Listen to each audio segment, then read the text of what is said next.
But all right, I guess we'll go ahead and jump into our final topic of the week. So this is actually a series that Adam and I do, a segment that sometimes we kind of fill in for like the normal topics that we bring up and things like that. We've done it once before with I think it was the Arkham series, and we decided to bring it back in lieu of Gears of War Ultimate Edition coming out next week at the time of this recording. So we're going to be having another installment of the good and the bad of the Gears of War series. So I guess, dude, I think we're both in agreement of what our least favorite entry in the Gears of War series is at the moment. That's Gears of War Judgment. Do you want to go ahead? Do you want to get that out of the way and just discuss why we? I can't discuss that game anymore. I fucking despise it. Like, I just really do fucking have a burning hatred towards that game. It just was like so not the Gears game to release at the time they released it. It just did not like. It was almost a franchise killer. It was. It was like a shitty version of Halo Reach, if that makes any sense. It was like one of those prequel stories, but it was very uninspired. What was it? People Can Fly developed it. I'm not familiar with these people at all. I don't know what else they've made. Yeah, looking at their they made Bulletstorm. Okay. I didn't care. I'm very happy that the Coalition is the new boys in charge and not. Can you imagine People Can Fly? Boys. Yeah, both new and old, aren't they? It's kind of weird. I think it's awesome though. But yeah, it is kind of like, a nice like mix of it. Without a doubt, Gears of War Judgment was my least favorite. It just when I playing through the trilogy, like the first three, like each game, was just, you understood why this was part one, why this was part two, why this was part three. It was a really nice like trilogy. It was a great like arc that was told over time. And I remember when Gears 2 came out, I was talking to a friend of mine. I'm like, man, you know what? I really appreciate that it's just called Gears 2. It's not like Gears of War 2, like the Battle of Bloodhaven or some shit like that. And like, yeah, or something. I don't know. And then same thing with Gears 3. Like it was just called Gears of War 3. I'm like, very rarely do you get that. Like, oh, what game is this? Gears of War 3. No bullshit. No subtitles. No like Rambo 3 nonsense. And then Judgment comes out, and I'm like, dude, this is so against what that series had been doing up at this point. And I mean, even like the main dude, what's his name, Rod Ferguson, in charge of Rod Ferguson. Yeah, even he was kind of like, when they asked him about Judgment, he's like, Judgment. He can't like talk shit about it. He's running that. He can't series. cast his judgment on that. Nice. Keep that one, dude. I can walk into that.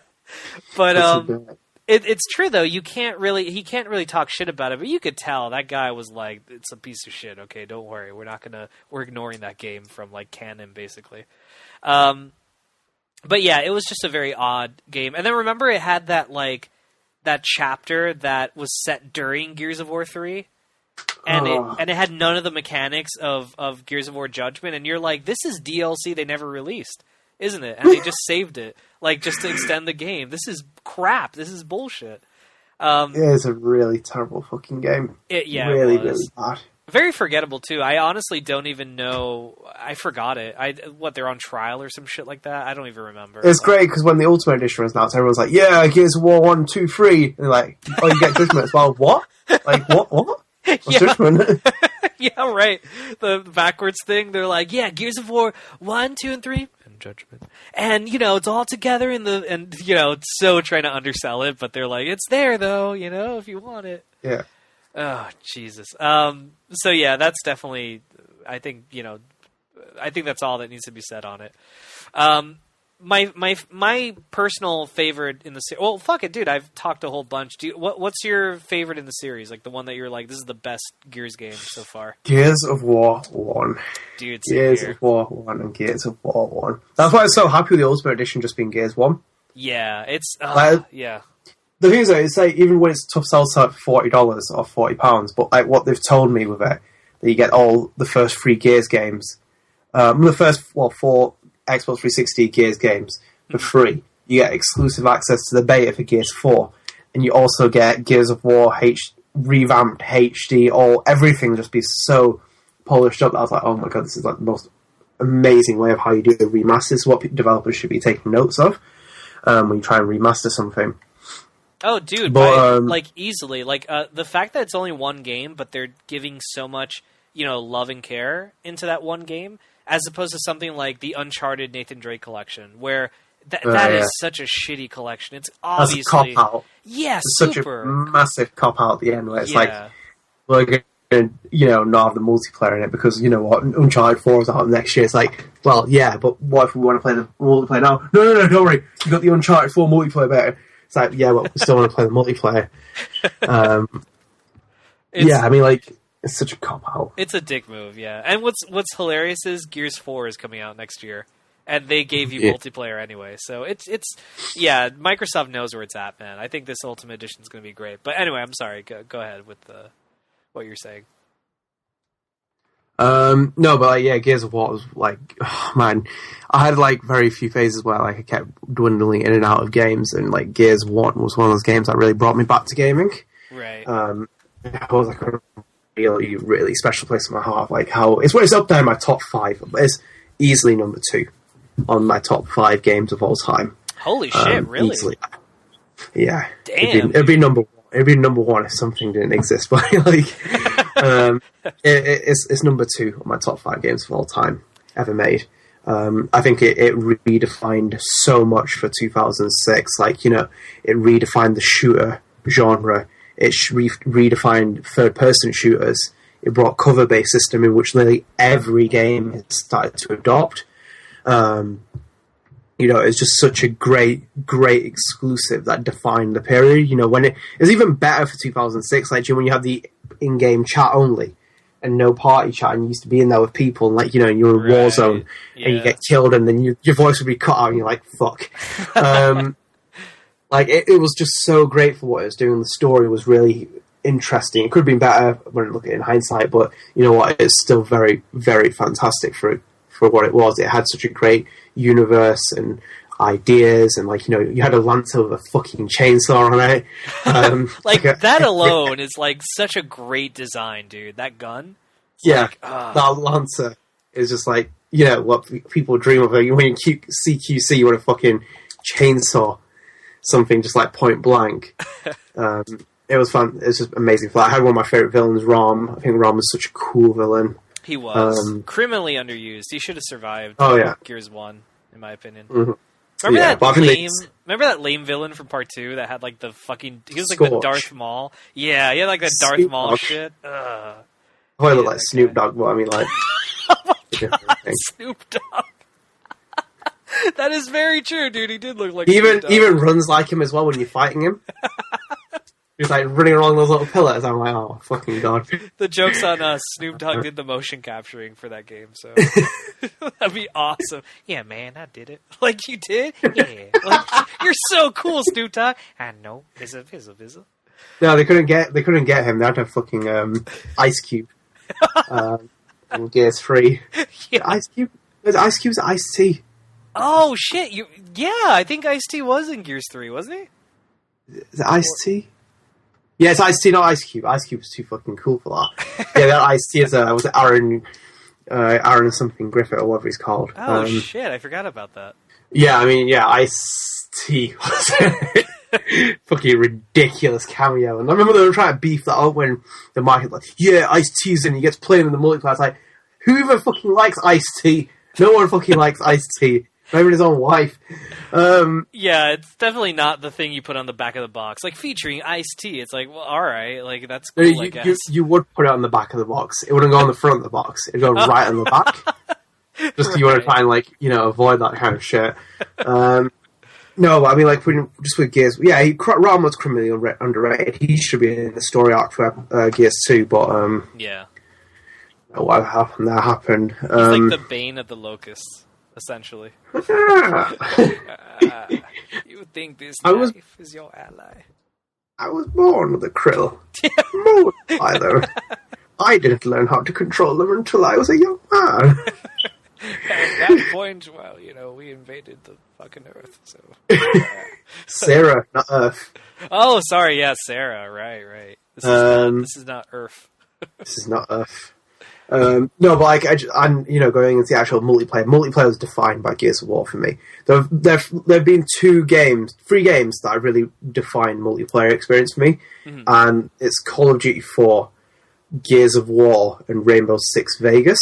Right. They're the 3 games I've towered at the top of my multiplayer list. I don't think in my opinion, there's very few games that could even reach where they are right now. They redefined online multiplayer, and I used to love it, even though Gears was broken to hell, and they never really patched it. And obviously, they had so many problems, like when they patched in Annex and all the free maps and stuff. There were just so many problems with the leaderboards and everything else. They still did such a great effort of keeping this game where it's so much fun playing it. And it's like, it's kind of like what they do in the Ultimate Edition. They're reimagining it so well.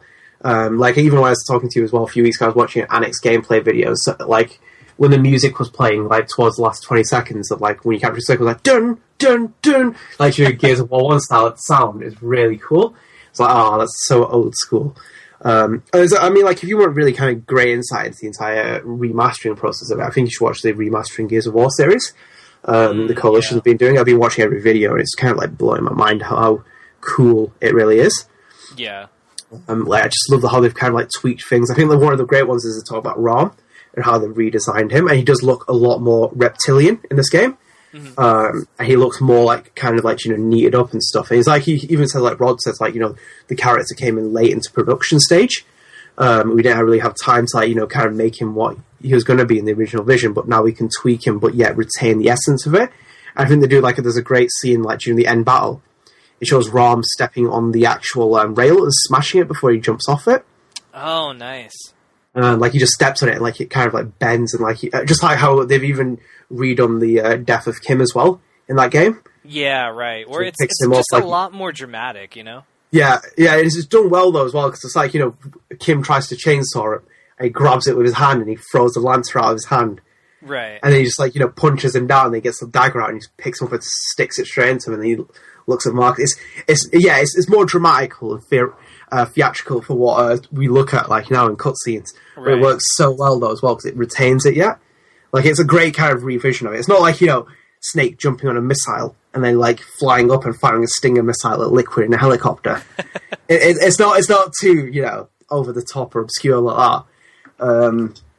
No, but they have really great insight. And I think when you hear Rod speak about it, and the passion that guy has for the series, he's worked on it for 10 years. It's kind of his life and everything else. Man, it makes me so happy to see him leading the charge in Gears 4.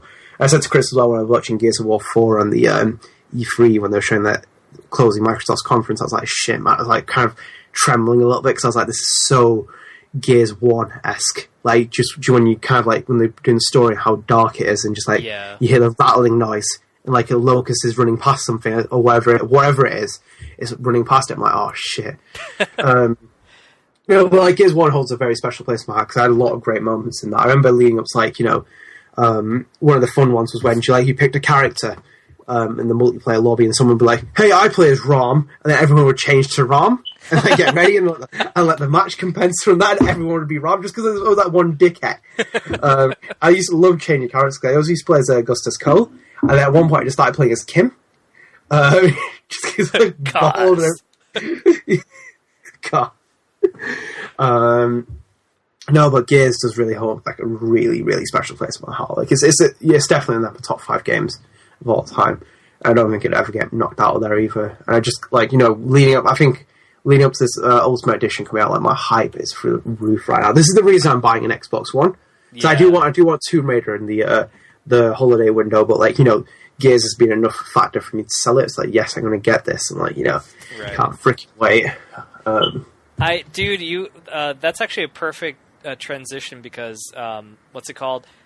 You've pretty much said everything I was gonna. You've encompassed why Gears of War, the original, it's also my favorite in the series, and you just nailed it, dude. I mean, it was just a hell of a shooter at the time it came out in. I remember in 2006, people were bummed out that Halo 3 wasn't coming out, and instead they got Gears, and what a great like alternative game to get like for that holiday season. It was a great move on Microsoft's part, which is probably why it sold so fucking well against PS3 for like the longest time.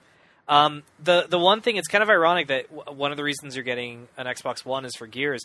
Dude, I bought a 360 because of Gears of War. That was one of the game that I didn't get it like when it didn't like that's how significant it is to me, you know. I didn't get an Xbox 360 when it came out in 2005. I think what was it? I was like, oh no, I'm just gonna get a PS3 when it comes out because Metal Gear Solid 4, and a friend of mine who was doing like a lot of research and stuff, he was telling me about like, oh dude, Xbox 360 is really fucking good. I'm like, really? I heard it was shit. He's like, no, it's really great, man. Check out this game, Dead Rising. And he showed me like, a GameSpot review of Dead Rising. This was back in the day. And I'm like, wow, that game looks fucking awesome. He's like, right? And so I just got really excited. I'm like, holy shit, this is awesome. And when Gears of War came out, and I just looked at that game and I did the research into it, and I was working at a GameStop at the time for the holiday, and so I was selling so many copies of this game to people, and I'm like, what the fuck is this Gears of War thing? And I enjoyed it so much. I'll put it this way, dude. Basically, all the money I made working, because they paid me crap, but all the money, because I was like a temp worker. I wasn't even a full worker. So the money they paid me, I saved it, and I bought an Xbox 360 with that money. Like, that's what I ended up buying. And I bought a copy of Gears of War and a copy of Dead Rising. And that game, like, I remember playing that introduction where Dom breaks you out. It's so, like, memorable for me, dude. Dom! Yeah. Shit, Dom! Dom! Berserker! Berserker! So that game, dude, I remember I had, like, my new PS3, I had my Wii, I had my new Xbox 360, and I was playing 360 more than anything else because of Gears of War. Like, I just thought, this is such a great game. I will say one funny memory, dude. Rom kicked my ass when I first fought him. I didn't know how to beat him. Like, everyone kept saying, oh, you used the torch, the bow and arrow thing? What are they called? Torque bow. Yeah, the torque bow. And I'm like, yeah, I'll use that. And I just couldn't do it. I would always...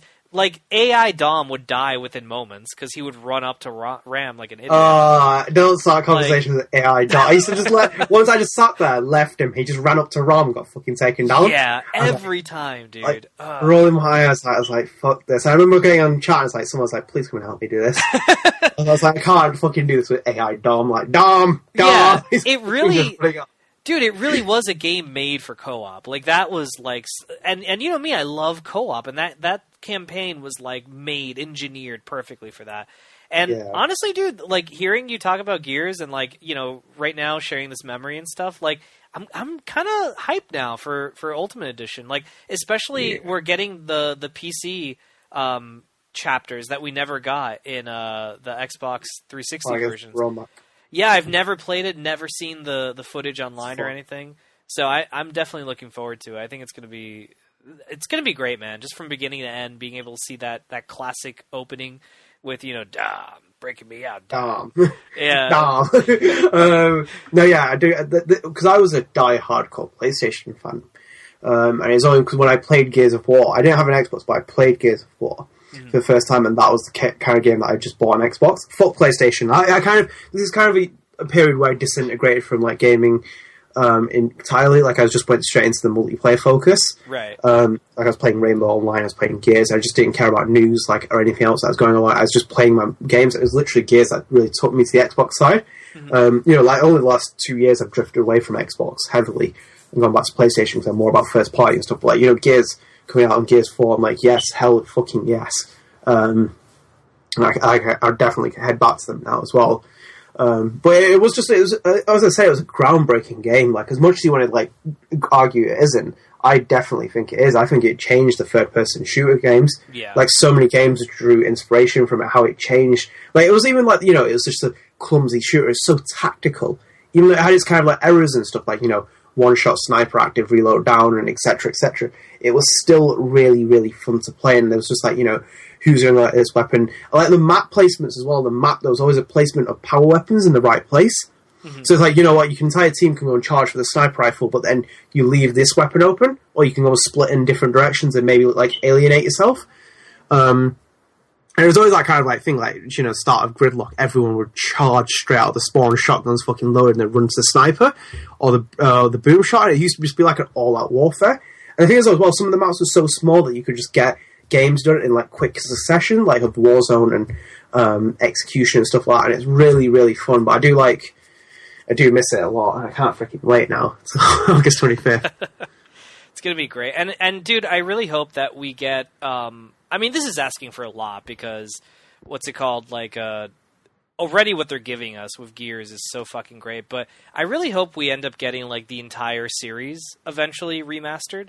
I mean, I don't think we are, only because Gears 4 is about to come out, so I think we're gonna have to wait until after Gears 4. But that'd be just so great if you get like the original trilogy. Like, they basically pull a Halo and they have like the whole series on not via backwards compatibility, but like revamped on Xbox One. That would be so fucking cool. Great. Well, dude, we should probably close by just briefly mentioning. Gears of War Ultimate Edition released their version of the Mad World trailer from 2006. I loved it. I thought it was great. It wasn't. I think it wasn't an identical 1-to-1 recreation, but yeah, but it was like the essence was there, and it's so big in the ass nostalgically, man. It keeps the same opening shot of the building. The camera pans down. Yeah. That's the only really identical thing they keep, but it makes sense that they kind of try and sell it as a new game almost. But yeah, it was a really cool trailer. It hit home. The feelings were there. Because I remember they used Mad World in spoilers if you haven't played Gears of War. I don't know how you haven't. But Gears of War 3 when Dom dies. Right. They play Mad World. When he crashes the car. That scene is fucking beautiful, by the way. Yeah. I don't really like Gears 2 and Gears 3 that much, but I mean, the Gears 3 scene, that is fucking beautiful, how they've done that entire segment where Dom dies. I think they build it really well and they execute it really well as well. But yeah, the Mad World trailer they did was really cool. It kind of hit home when I was watching. The nostalgia kept building up in me. Like, it really does like kind of send that message home to me that this is the real kind of like, you know, it will possibly be the most definitive remaster we will ever see. Yeah. Like Blue Point are great at doing their, you know, Uncharted stuff as well, like polishing it, but they've literally spent a lot of time tweaking this game. Because Gears 1 was not perfect, nowhere near perfect. As I said, the leaderboards and stuff were all broken and shit. But like this one seems so kind of like tweaked and like just feels like Gears of War now. Like, I remember playing Gears of War 1 like 2006. I was like, fuck me, I wish they'd fix this or fix that. And they're kind of like doing that. Like, they're getting rid of those glitches, they're kind of updating the visuals, making it feel like an Xbox One game. Yeah, no, I'm totally on point with you. I mean, it's gonna be nice, man. This is gonna be nice. Like, it's and it's just a great, and like the fact that it's just the series is coming back. Like, this is like really an appetite. It's like they're getting your favorite film and it'd be like if Disney did the smart thing and got the original Star Wars and remastered it without any of the special edition stuff and just make it beautiful, glorious HD, and then like released it a year before Force Awakens comes out. And then you go and you're like, man, there's a new movie coming out, and you got to see the original, you know, in like the best condition it could be, you know, displayed in. And I think that's what they're doing with Gears, and I quite frankly can't wait. I think it's going to be so fucking cool. Yeah, I definitely agree with that. I second that motion. It's going to be such a fucking game. The thing is, it's going to like my kind.